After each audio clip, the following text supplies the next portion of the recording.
Hey everybody, welcome back to Sparks Fire and Bale and Wire. Today I'm going to work on getting these broken springs replaced for the brakes. Get the hitch back on, PTO. Once all this linkage is on here, we can get the one frame rail put on. I want to wait for the other one until the engine goes back in. But at least then I'll be able to move it, since I can't pick it up with the forklift and move it around anymore. And then I'll be able to get it out of the shop for the time being, so I can concentrate on getting the engine rebuilt, get that ready to go back in. These brake return springs are broke on both sides, so I'm going to try and get these out and get them replaced. There's one, just the hooks broke off the end.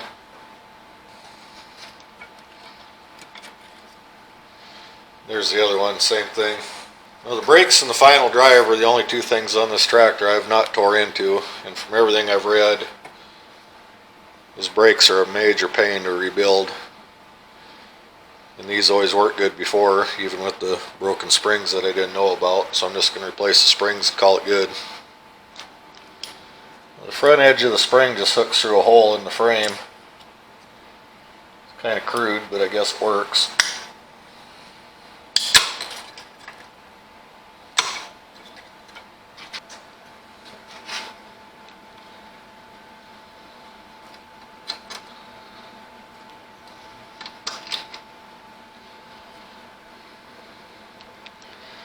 We'll get them hooked on, we're ready to put the covers on. On the right hand side, the seat bracket also goes on there. I made a new bushing for this. This is all wore out and the seat flopped back and forth before. I found that a piece of 1/2 inch aluminum conduit pressed inside a piece of 3/4 inch plastic conduit and then turned down. Makes perfect bushing.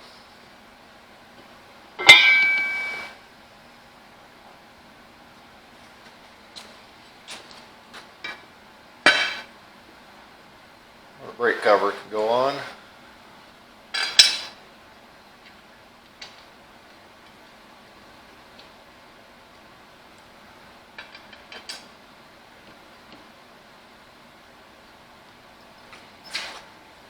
There's another bolt goes back here.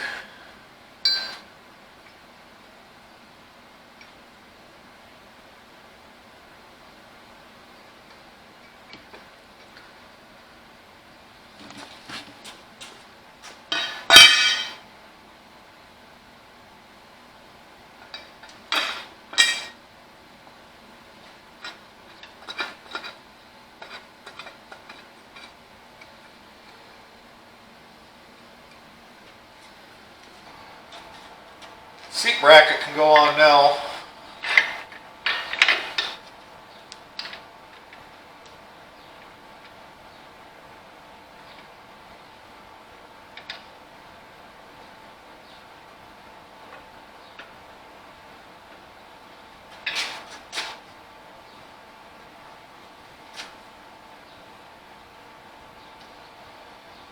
We'll follow that up with the shock.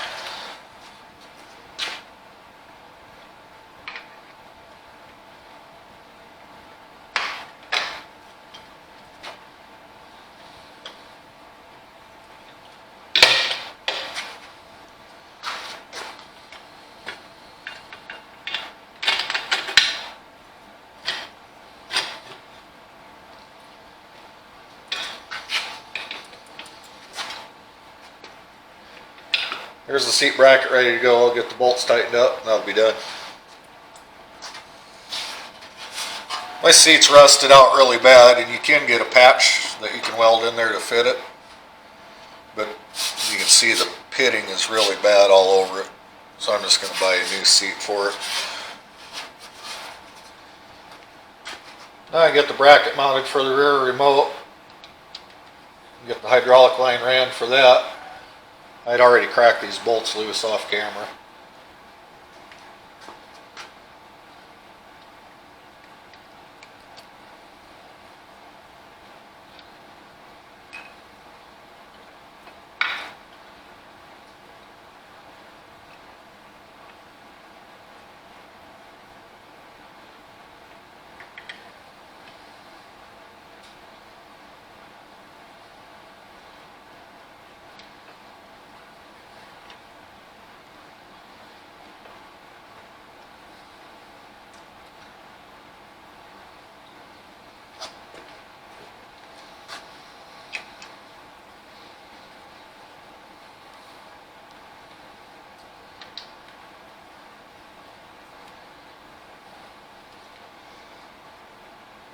Now we got the line that runs up to the valve put on.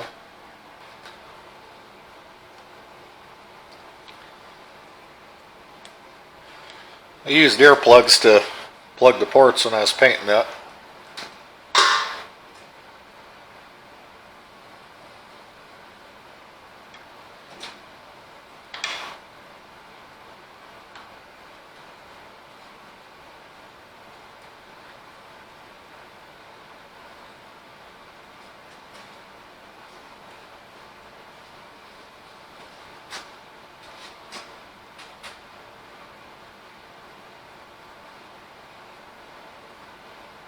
Get these fittings tightened up. That'll be it for the rear remote. Now that the hydraulic line's in place, I can permanently mount the steering column.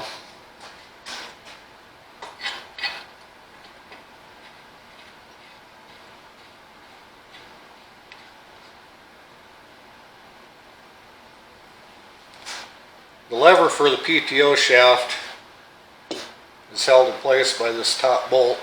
So we'll go ahead and install that too.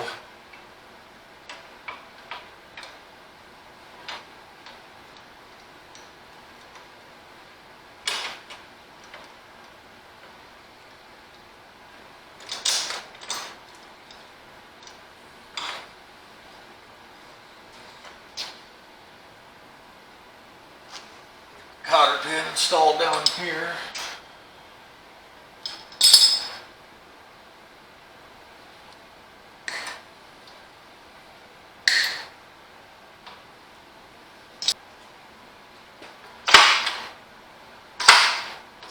That's PTO engage and disengage. You can see this area is starting to get pretty busy down here. That's why I wanted to get all this done before I put the frame rail back on. And I still have to do the linkage for the traction booster. But I need to get my snap coupler mounted back on there yet. I got a call last night from the sandblaster. It's ready to go, so I'll get that and get it painted up and get it next. This is the carrier bearing for the PTO shaft. I'm not putting this together now, but I'm waiting for parts for it. The reason I'm showing it to you is because it's easier now than once I get the rest of this back end put together, which I do have the parts for. But this is a pretty bad design in my opinion. This is the bearing that the PTO runs on. It goes in this housing. There's a snap ring on either side of it and a seal on each side of it.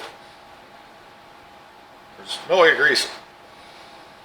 When I took this thing apart, the old bearing was just all crusty and dirty. You couldn't hardly turn it.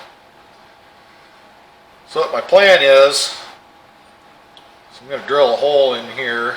It's got to be lined up perfectly in the groove because there's no room anywhere for grease to get in. The only place will be between the seal and the bearing, which winds up being the snap ring groove. So I'm going to put a grease zerk in there. Now when I put it together, I'm going to have to make sure that snap ring, the gap on it, is over the hole. But then I will at least be able to grease that bearing. And the PTO shaft will go through underneath, bolts there. But I don't have the seals, so that's on hold for now. So I'm going to move on to other things that I can do. Start by putting this 2-point arm on, which is very heavy.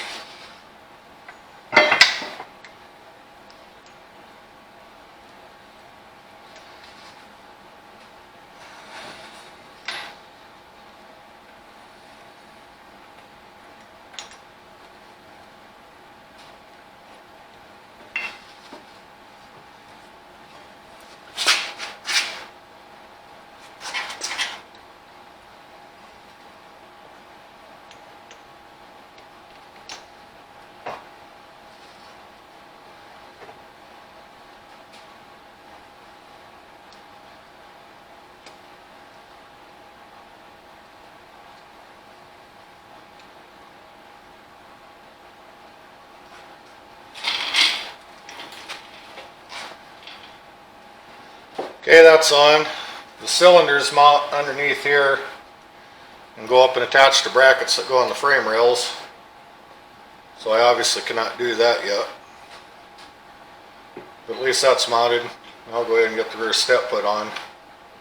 which will pretty much cover up them bolts for the hanger bearing. That's why I wanted to show you that up front.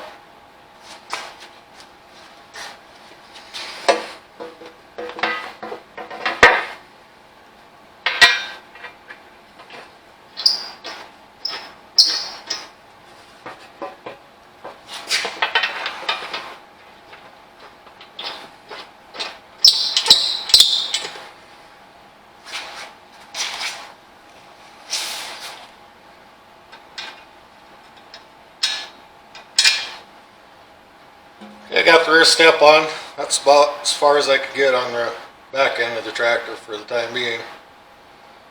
So now we'll move to the belly of the tractor. Here I've got the snap coupler ready to go on. This bolts to the belly of the tractor. Inside here is a latch that the drawbar or plow or whatever implement you might have snaps into. And it pivots on this pin. When you apply pressure back, pulling the implement, it will pivot here and push against this spring. And when it does that, this linkage will slide ahead and it will move the hydraulic valve. So if you're pulling really hard with, say, a plow, the harder it pulls, the further it will push that, which will cause the implement to lift a little bit, which does two things. It will apply more down pressure and give you better traction. That's why they call it traction boost. Or it will make the implement easier to pull and make you feel like you've got more traction and power. That'd be easier to show before I put it on there, so explain how that works.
Now the release handle for the snap coupler can go on.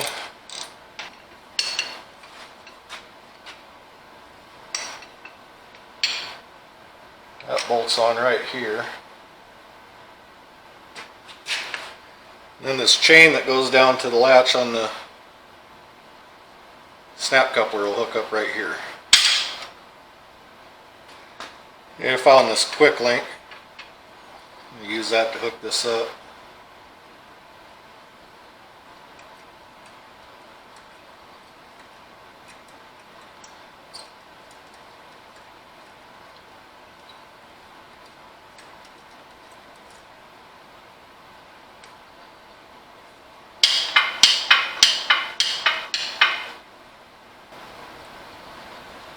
That pulls open the snap coupler when you push down on this to disconnect from your implement. Theory being, you can unhook your implement without even getting out of the tractor seat. You just push down on this with your foot and then drive away.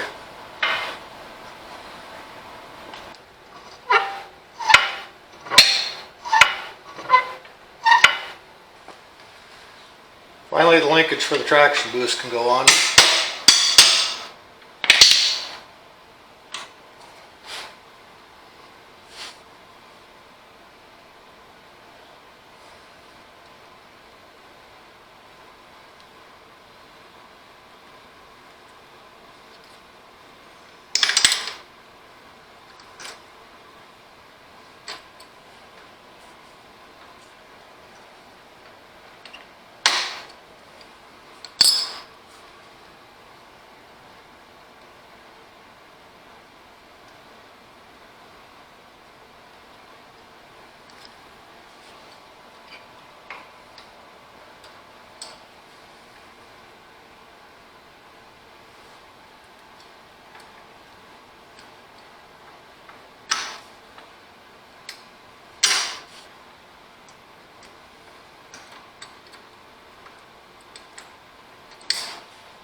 Cotter pins in, now we're ready for the frame rail to go on.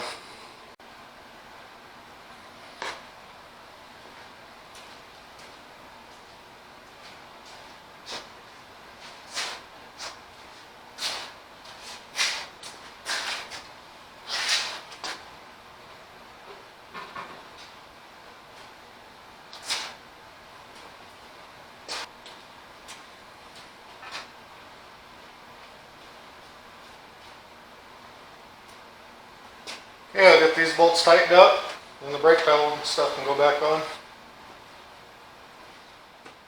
That's going to do it for this episode. Depending on what parts I get in is going to depend on what I do next. It's kind of hit and miss on what stuff comes and what doesn't lately. But I'm thinking I'm going to have the parts to finish up the front end steering box first. So I might be working on that next, which means I can possibly get this thing back on 4 wheels.